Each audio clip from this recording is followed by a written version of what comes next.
On this question, we want to graph the inequality negative x plus 4y is less than negative 8.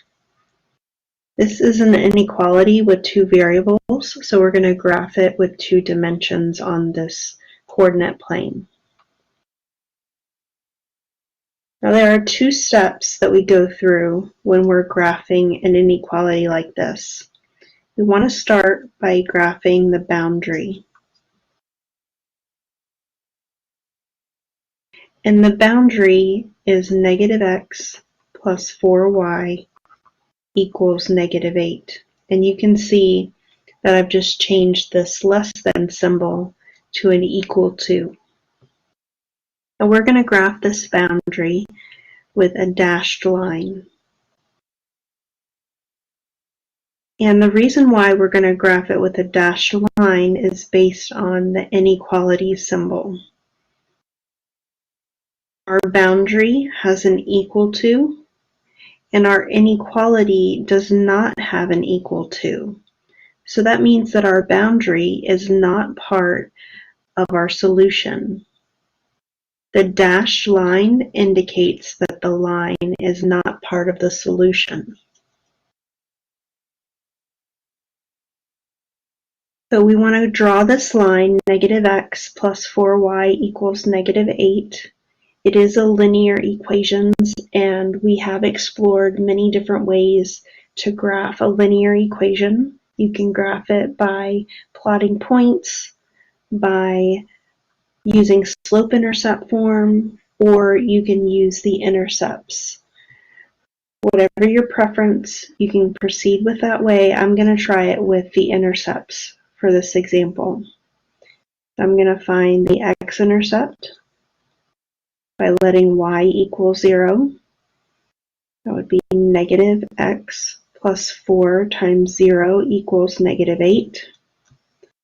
Negative x equals negative 8.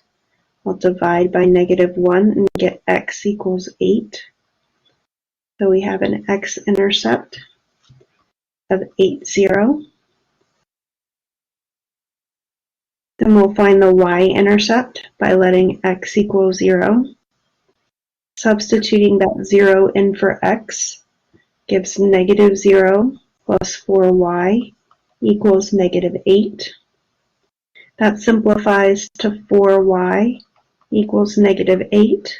Divide by 4, and we get y equals negative 2. So we have a y-intercept of 0, negative 2. We'll plot these 2 points, 8, 0. Okay, so this is 8, 0, and 0, negative 2. And remember, we're connecting these 2 points with a dashed line.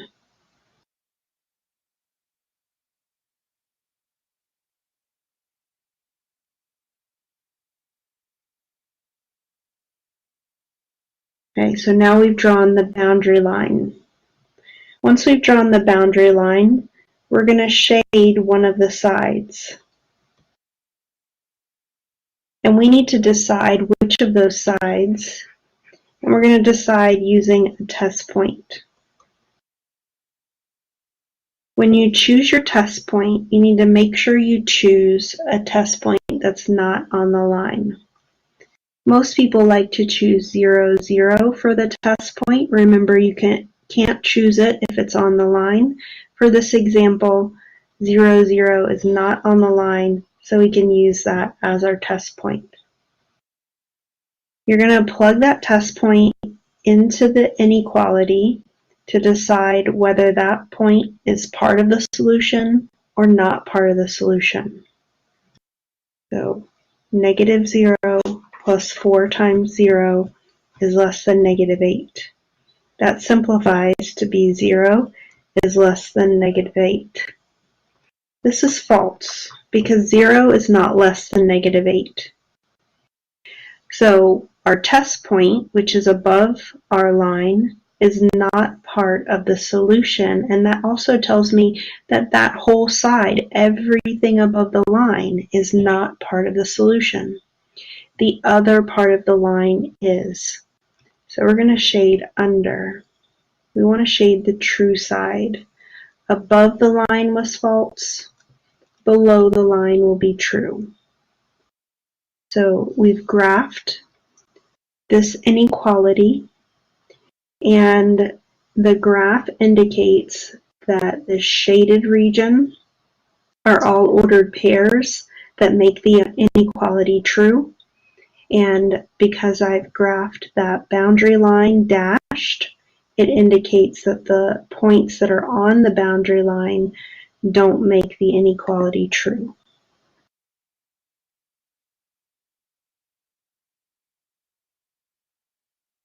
A certain radioactive isotope is a byproduct of some nuclear reactors. Due to an explosion, a nuclear reactor experiences a massive leak of this radioactive isotope. Fortunately, the isotope has a very short half-life of 10 days. Estimate the percentage of the original amount of the isotope released by the explosion that remains 4 days after the explosion.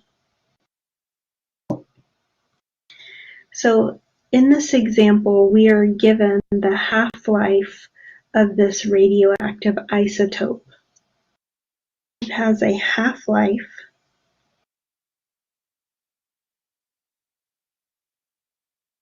of 10 days. So with this piece of information, we're going to be able to figure out the decay rate of the radioactive isotope, and that's going to be helpful in answering the question. Backtracking just a moment, we want to think about what formula we're going to be using in this problem, and we're going to be using exponential decay. The formula for that is A of t equals A naught e to the kt.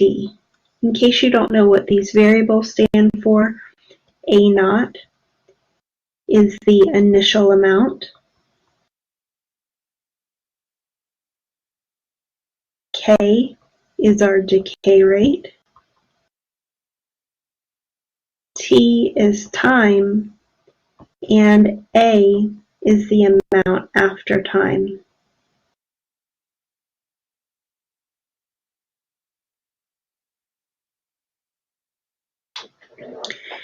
And so as I was saying, this example says that we have a half-life of 10 days. So we know that the half-life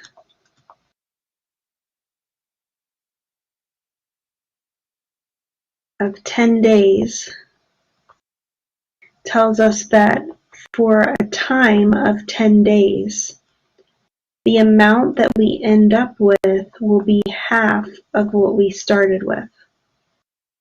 So with this information, we're going to be able to figure out that decay rate of this radioactive isotope. So let's plug this information into our formula. We're using the formula A of t equals A naught e to the kt.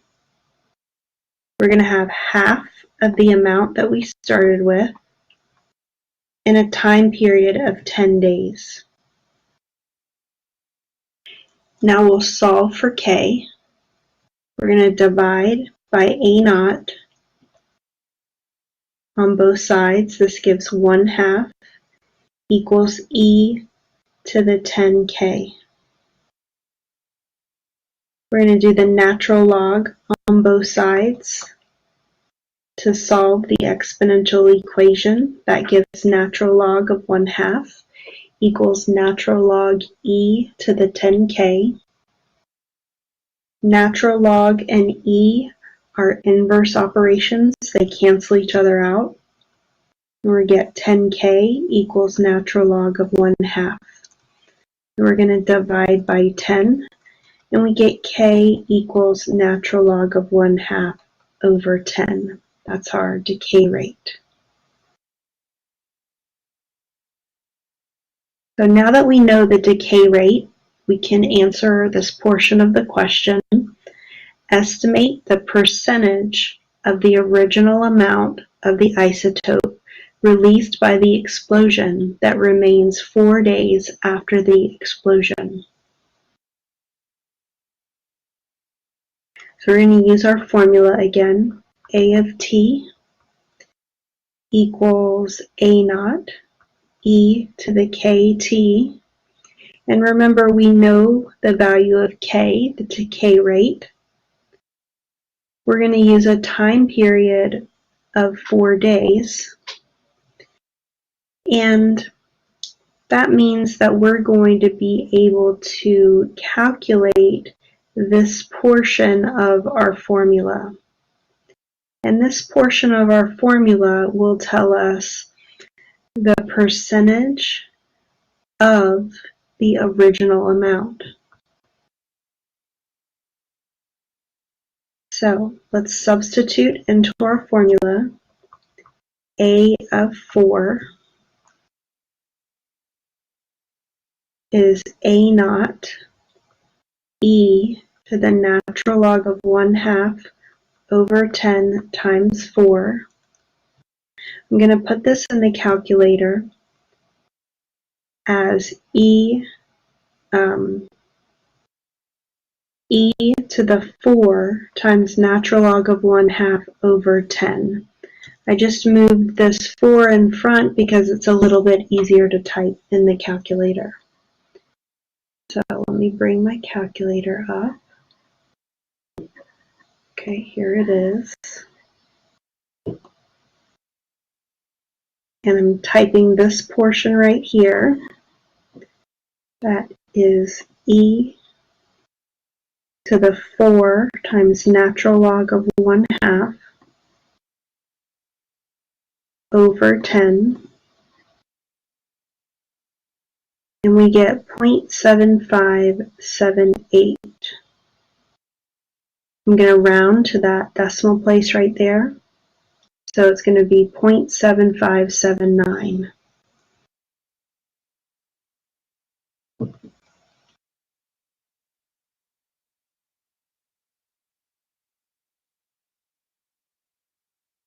So this is in decimal form. The question asks for a percentage. So I'm going to turn that into a percentage.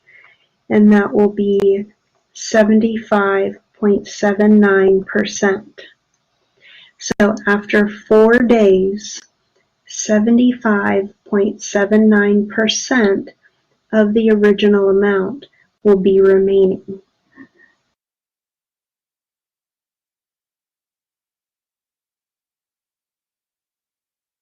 Use the graph to evaluate each expression or state that it's undefined. We want to find f plus g of 2, f minus g of -1, f times g of 0, f over g of -1. In the picture, we are given the graph of f of x, which is this parabola, and the graph of g of x, which is this line.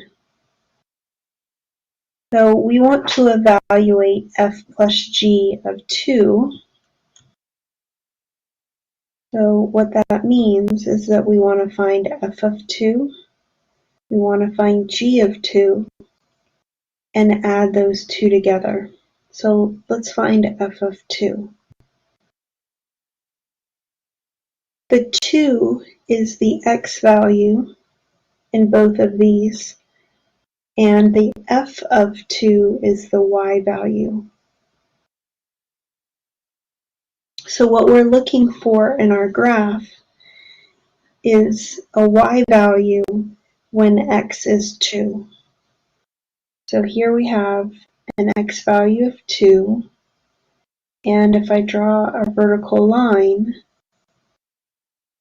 this vertical line represents all of the ordered pairs where x is 2.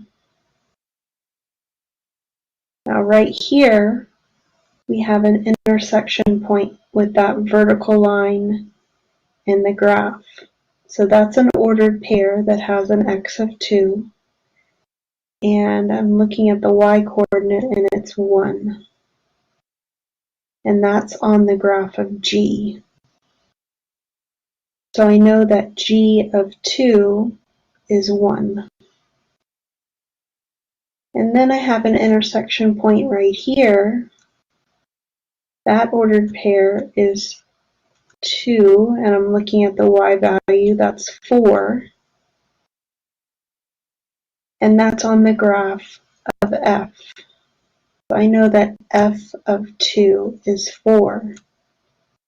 Then I'm going to add those together. I'm adding because of the plus sign. 4 plus 1 is 5. So f plus g of 2 is 5. So let's do that again with the next one. We have f minus g of negative 1. I'm going to give myself some space and write it down here. F minus g of negative 1 is f of negative 1 minus g of negative 1. So I want to go on my x scale where I have negative 1, that's right here. I'm drawing a vertical line. All of these ordered pairs along this vertical line have an x-coordinate of negative 1. Let's look for those intersection points. So here we have an intersection point that will be negative 1 and 1. That's on the graph of f. So f of negative 1 is 1. We have another intersection point here. That ordered pair is negative 1, 4. And that's on the graph of G.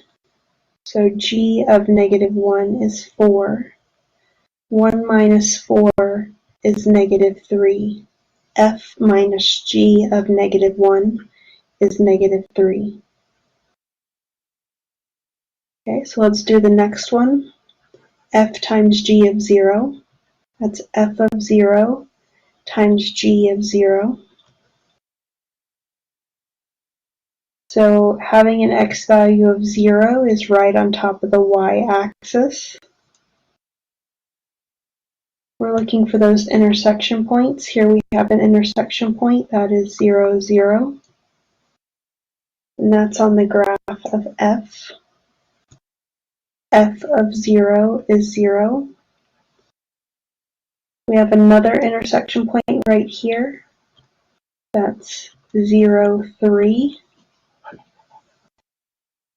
And that's on the graph of G.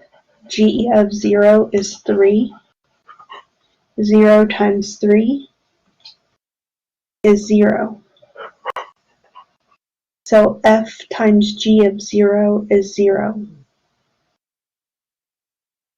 Okay, last one here, f over g of negative 1. That's f of negative 1 over g of negative 1. And we've already found these ordered pairs. So on the graph of g, we have a y value of 4. G of negative 1 is 4, so that goes in the denominator. F of negative 1 is 1. That's what goes in the numerator. F of negative 1 is 1. And so we get 1/4. F over G of negative 1 is 1/4.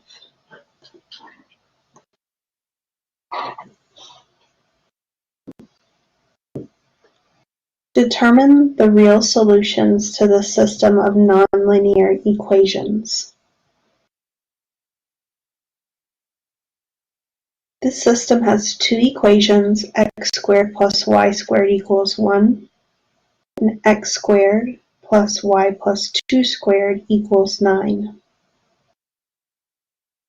There are several different ways we can go about solving this. However, the first thing I like to do is to get a sketch of the graph.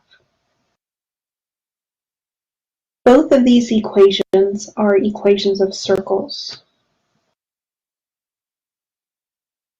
The first equation has a center of 0, 0 with a radius of 1.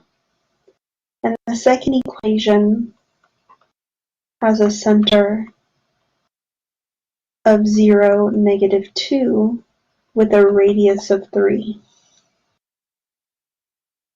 And usually I don't do a very accurate sketch.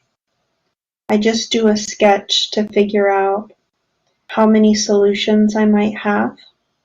But in this example, we have two circles, and circles are really easy to draw. So when I draw these two circles, I'm going to be accurate. I have a circle with center 0, 0, of radius 1. So my center is 0, 0. I go 1 up, down, left, and to the right, and I get this circle. And then the second equation has a center of 0, negative 2. That would be right here, with a radius of 3. So I'm going to go 3 up here, 3 to the right to here, 3 to the left, and 3 down.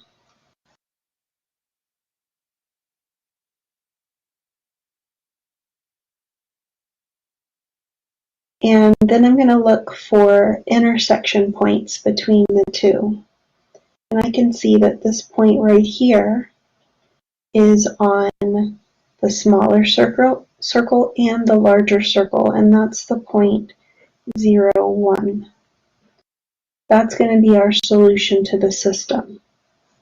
So because the circles were very easy to graph, and this example had a really clean intersection point, we were able to get the solution just by drawing the graph. That doesn't typically happen. If our solution was messy at all, then we wouldn't be able to use this method. So our preference is to do it algebraically. And when we solve it algebraically, we can use either the substitution or the elimination method. Both of those methods work out very similarly for this one. So let's see what it looks like to solve with the substitution method.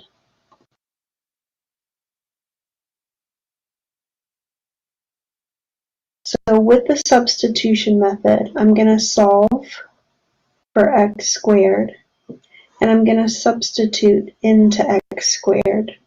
Typically we solve for x or y, but because I have an x squared in both equations, I can solve for x squared. So let's solve for x squared in the first equation. So I'm going to subtract y squared. That's x squared equals 1 minus y squared.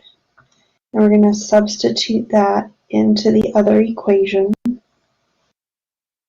That will give 1 minus y squared plus y plus 2 squared equals 9. Let's simplify the parentheses. Y plus 2 squared is y plus 2 times y plus 2. We'll multiply that out to get y squared plus 2y plus 2y plus 4 equals 9. I can combine like terms. The y squareds cancel each other out. I have 2y plus 2y, that's 4y. Then I have 1 plus 4, that's 5, equals 9. I'll solve for y, subtracting 5. I get 4y equals 4. Divide by 4 on both sides, and I get y equals 1. Then I can substitute this back in for y to figure out x. And I have x squared equals 1 minus 0 squared. Excuse me, not 0. 1 minus 1 squared. And that's 1 minus 1, which is 0. So I get x squared equals 0 and x equals 0. So that gives the same solution that we got graphically, 0, 1.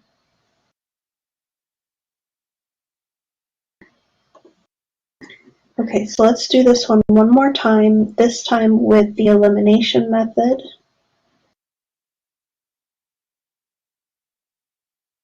Okay, with the elimination method, we want to line up our like terms, line up our equal sign.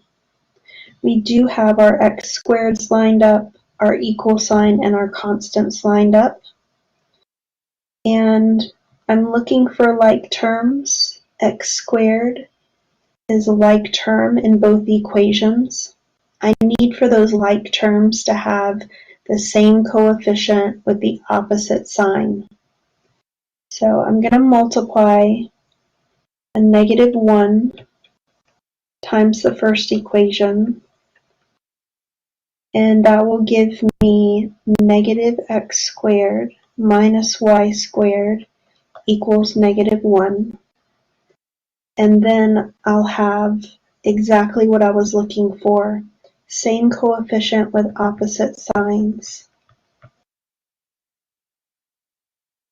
Now I can add these equations together. X squared plus negative x squared plus x squared is 0.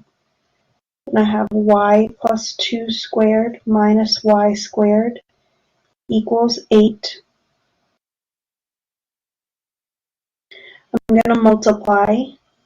Y plus 2 squared is y plus 2 times y plus 2 minus y squared equals 8. And when we multiply that out, we'll get y squared plus 2y plus 2y plus 4 minus y squared equals 8.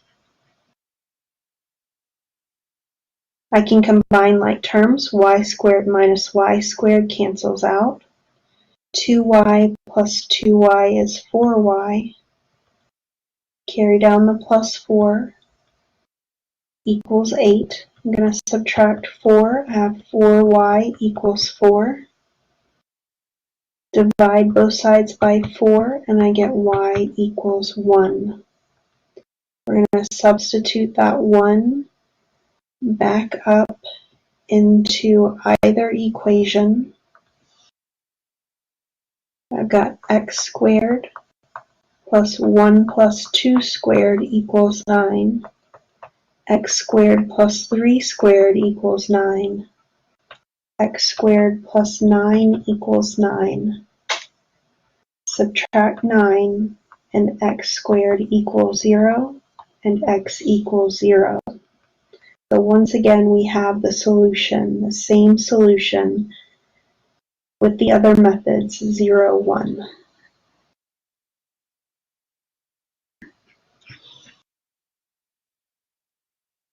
I want to sketch the graph of the exponential function f of x equals 2/5 to the x. We're going to graph this by plotting points. So we're going to make a chart. And I'm going to choose x's like -1, 0, and 1. We're going to substitute this in for x. That's 2/5 to the -1, 2/5 to the 0, and 2/5 to the first power. 2/5 to the first power is 2/5. 2/5 to the 0 power will be 1. And 2/5 to the -1 power. That negative means reciprocal of your base. So that will be 5/2. So this gives us some ordered pairs so we can sketch the graph. We've got 0, 1, and 1 and 2/5. So 2/5 is going to be less than 1, so it'll be down here somewhere. -1 and 5/2. 5/2 is the same thing as 2.5. So we'll go halfway in between the 2 and the 3, and we get a sketch of the graph. We're going to have a horizontal asymptote that's right on top of the x-axis, the line y equals 0.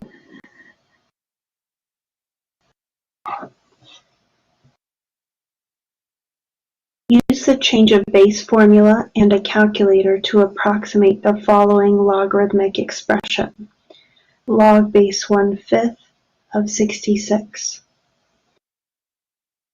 So we want to use the change of base formula, and let me write out the change of base formula for you.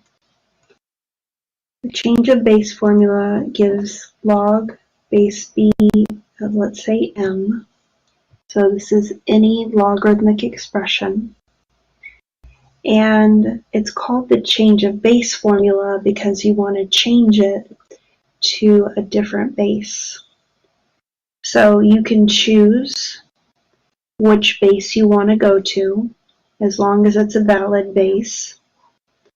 So we're going to have a fraction, and we're choosing to go to base A on the numerator and denominator. And you're going to use the m in the numerator and the b in the denominator. So the change of base formula allows you to change to any base you want to. And because we're trying to type this in a calculator, you would typically go to base e, which is natural log, or base 10, which is the common log. So I'm going to change this to both of those, base e and base 10. If I go to base e, it would be natural log of 66 over natural log of 1/5. If I go to base 10, it would be log of 66 over log of 1/5. And then we can type in our calculator. So my calculator has, on the home screen of the calculator, it has log, which is base 10, and ln base e. So I can do ln of 66, close parenthesis, divided by ln of 1/5, and I get negative 2.6032. Or I could do log of 66 over log of 1/5, and you should get the same answer. And this calculator does allow you, it has a third log button where you can choose whatever base you want. So I can go in the math menu. I'm going to go to the bottom of the list, and here is the function log base that allows me to choose my base. So I have a base of 1/5 inside 66, and you can see that we got the same answer a third time. So we got negative 2.6032.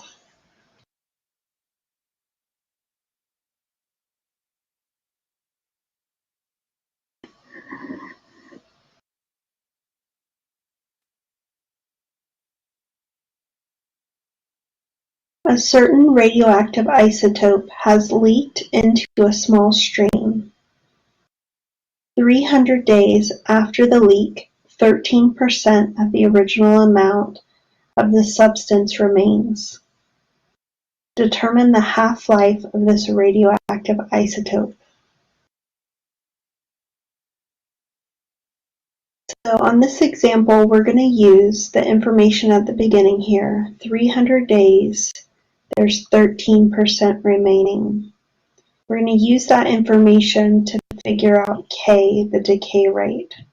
And with that decay rate, we'll be able to figure out the half-life. So we're going to use our exponential decay model, A of t equals A naught e to the kt.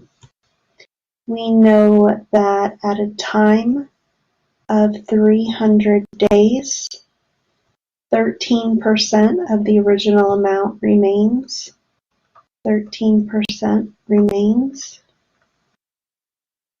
So this is telling us the relationship between the starting and the ending amount.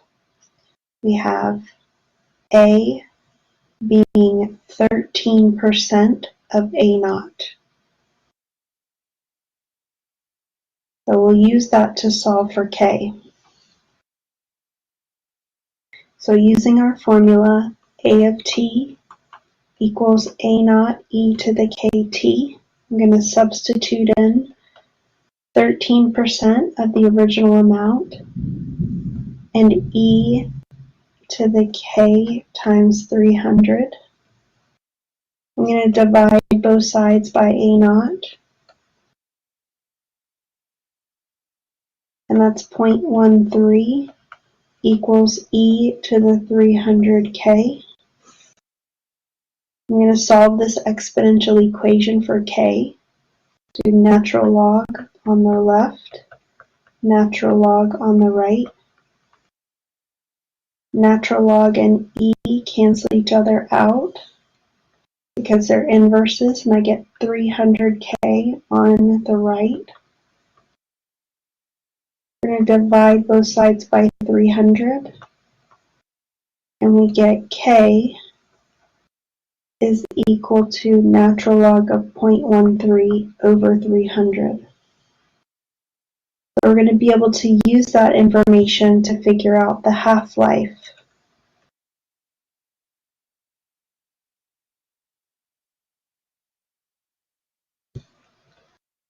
Okay, our half-life is unknown. We don't know what that time is. But for half-lives, we know that our ending amount is going to be half of our starting amount.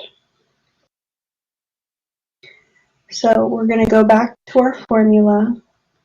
A of t equals A naught e to the kt. And we're going to substitute the k that we just figured out. We're going to substitute in this relationship between A and A naught, and that means that we're going to be able to solve for that missing value of time.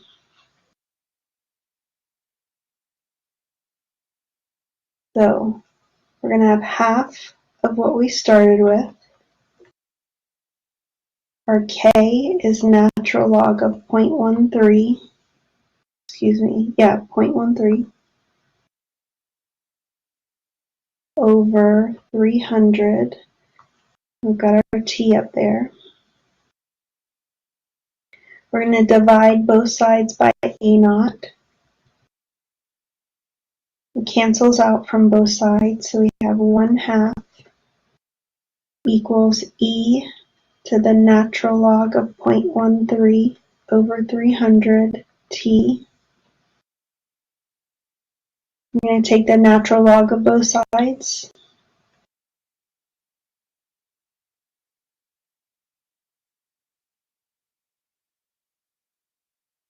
That gives natural log of 1/2 equals natural log e to the natural log 0.13 over 300 t. The natural log and e cancel each other out. So we have natural log of 1/2 equals natural log 0.13 over 300 t. I'm going to solve for t by multiplying by the reciprocal. I'll multiply by 300 over natural log 0.13.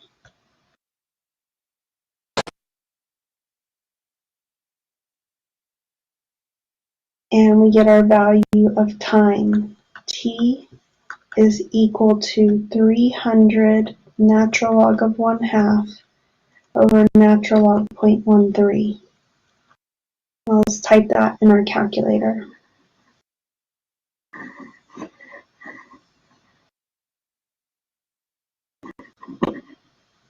Got 300 natural log 1/2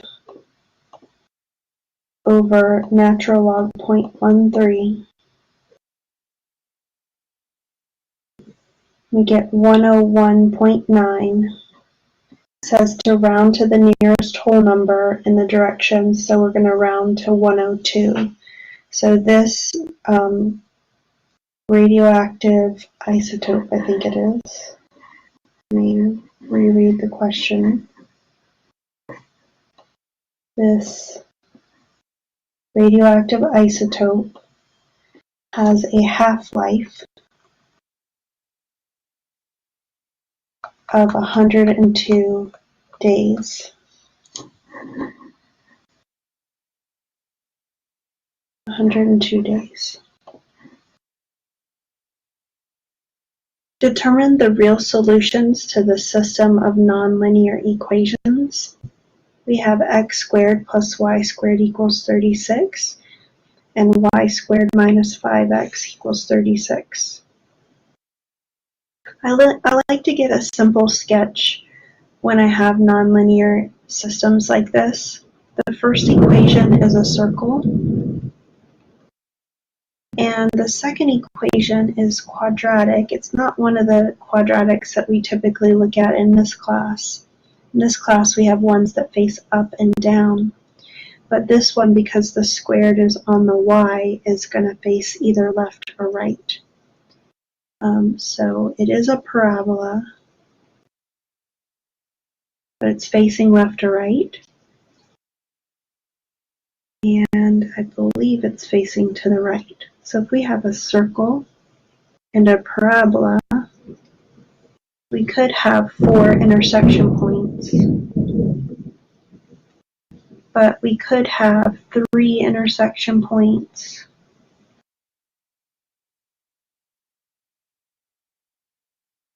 or we could have 2 intersection points, or we could have 1 intersection point, or we could have no intersection points. So we're expecting in this example to have maybe 4, maybe 3, maybe 2, maybe 1, or no solution. So this question, I think, is set up pretty nicely for the substitution method. I'm going to add 5x to both sides. That gives y squared equals 5x plus 36. And then we'll substitute that into the other equation. And that's going to give the equation x squared plus 5x plus 36 equals 36. I'm going to move all the terms to the same side. So I'll subtract 36, and that gives x squared plus 5x equals 0. You can solve this by factoring. Factoring out an x gives me x plus 5. You can set each of these factors equal to 0, and that gives x equals 0 and x equals -5. You're going to substitute these x's back into either equation. Let's say we substitute it into here. I think that's probably the best if we substitute it in here. So for x equals 0, y squared minus 5 times 0 equals 36. Y squared equals 36, and y equals plus and minus 6. So we get 2 solutions from here, 0, 6, and 0, -6. If x is equal to -5, we get y squared minus 5 times -5 equals 36. So y squared plus 25 equals 36. We're going to subtract 25 on both sides. We get y squared equals 11. We're going to square root both sides, and we get y equals plus or minus square root of 11. So that gives us two more solutions, -5 square root of 11 and -5 negative square root of 11. So we've got our four solutions, 0, 6, 0, -6, -5 square root of 11, -5 negative square root of 11.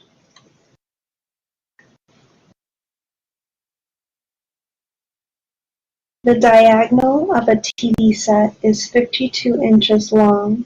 Its length is 28 inches more than the height. Find the dimensions of the TV set. Make sure to show your work to receive full credit. So on this one, I think it's helpful to draw a picture. We have a TV set, and with that TV set, we know that the diagonal of the TV set is 52 inches. The length is 28 inches more than the height. So I'm going to let x be the height, and the length is 28 inches more, so that will be x plus 28. So once we set up the picture, this gives us an idea of what type of equation we're going to be setting up. So we notice that in our picture we have a right triangle, and right triangles are allowed to have Pythagorean theorem. So let me remind you of Pythagorean theorem. With a right triangle, you have the hypotenuse of the triangle, which is opposite of the right angle. So I'll call this C. That's opposite of the right angle, the hypotenuse. And the other two sides, those are called the legs. And I'll call those A and B. So the sides of the triangle, excuse all this thunder and rain, the sides of the triangle are going to relate to each other in this way. A squared plus B squared equals C squared. And that's how we're going to set up our equation for this example. We've got our hypotenuse, which is the one opposite of the right angle. So 52 is our hypotenuse. And our legs are the x and the x plus 28. So here's our equation.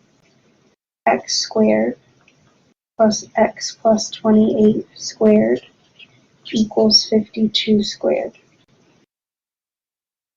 We're going to solve this equation. I need to know what 52 squared is.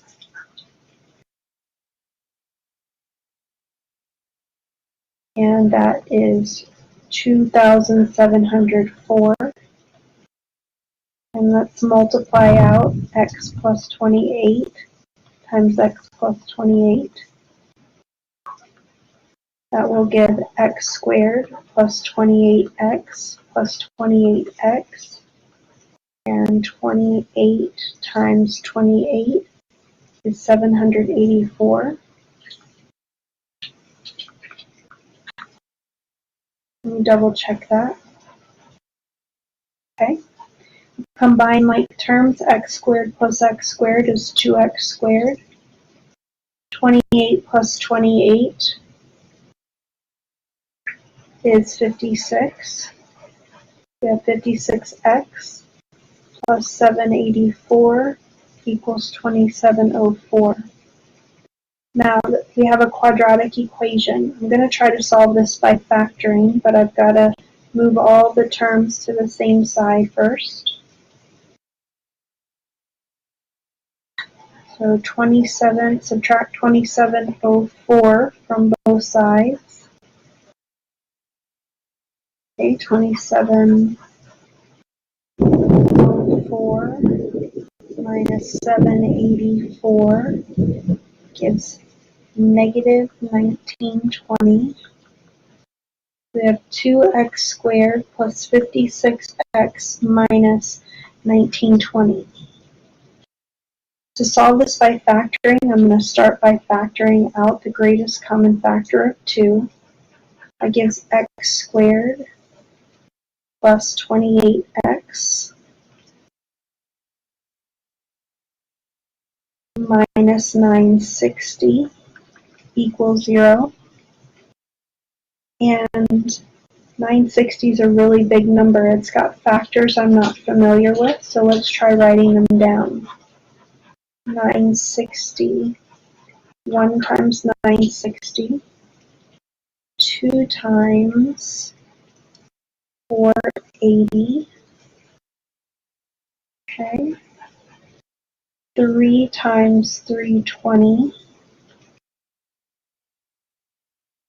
let's see, 4 will go in there, 4 times 240,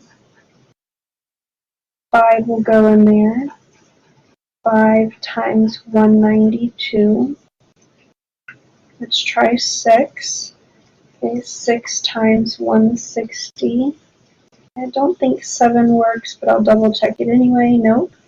About 8. 8 times 120. Let's try 9. 9 doesn't work. 10 works. 10 times 96. Okay, 11's not going to work. Let's try 12.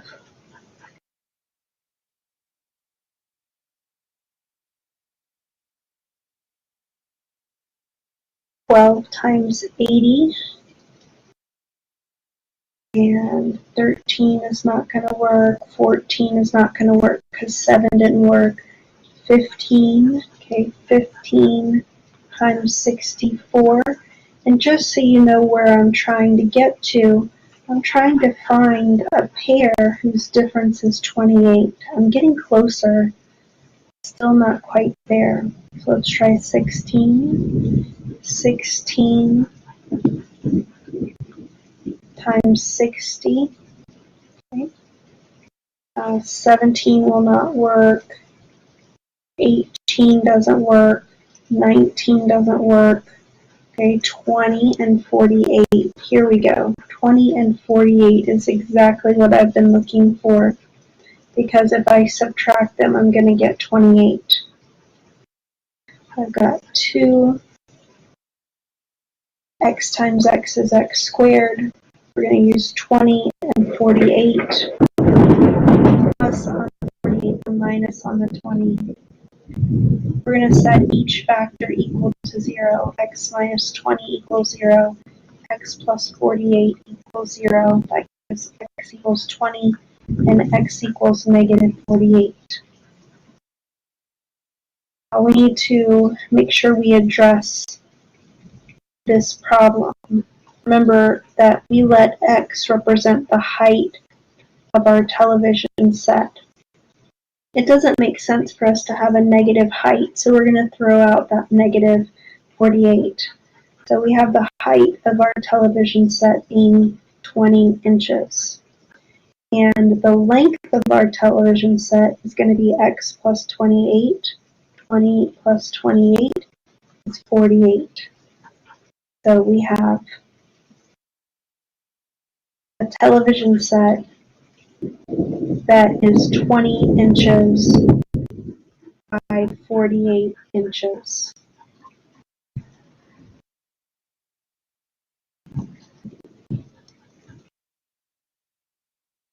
The dollar price for a barrel of oil sold at a certain oil refinery tends to follow the demand equation below, where X is the number of barrels of oil on hand in millions.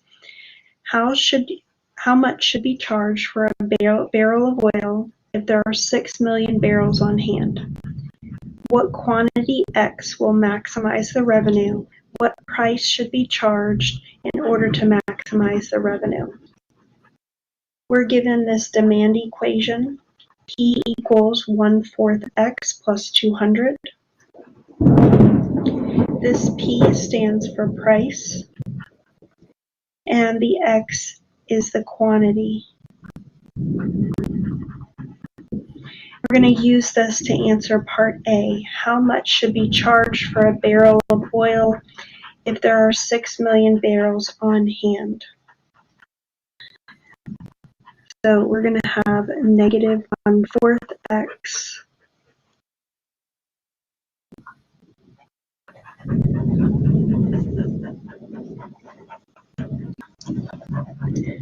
Okay, so 1/4 of 6 million barrels plus 200. We're going to do that in our calculator.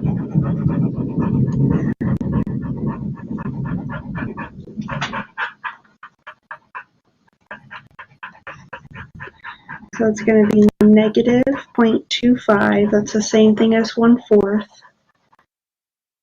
times 6 plus 200. So the price that should be charged is $198.50.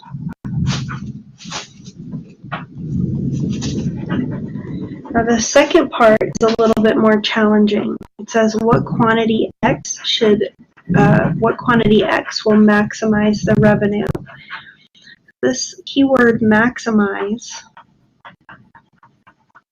is a keyword that we're going to use to know that we're going to find the vertex of the revenue function. But we don't have the revenue function, we've got to build it. We're going to build the revenue function with the formula x times p. X is the quantity, p is the price. So we're going to substitute this price in for p to build that revenue function. So we have revenue is x times negative 1/4 x plus 200. That's negative 1/4 x squared plus 200x. Now the vertex is going to be found using the formula h equals negative b over 2a. b is 200, so we have negative 200 over 2 times negative 1/4. And this is negative 200 over negative 2/4. And that's negative 200 over negative 1/2. Now when we divide fractions, we multiply by the reciprocal. So this is negative 200 times negative 2 over 1. That's positive 400. So this is our quantity that we need to sell to maximize the revenue, 400 units. And then we want to know what price should be charged. We're going to use that demand equation again. So negative 1/4 times 400 plus 200. That's 4 goes into 4 one time, 4 goes into 400 100 times. So it's negative 100 plus 200. That's 100. So we're going to set a price of $100 per barrel if we want to maximize our revenue of 400. Excuse me, we're not. Our revenue is not 400. Our quantity to maximize the revenue is 400.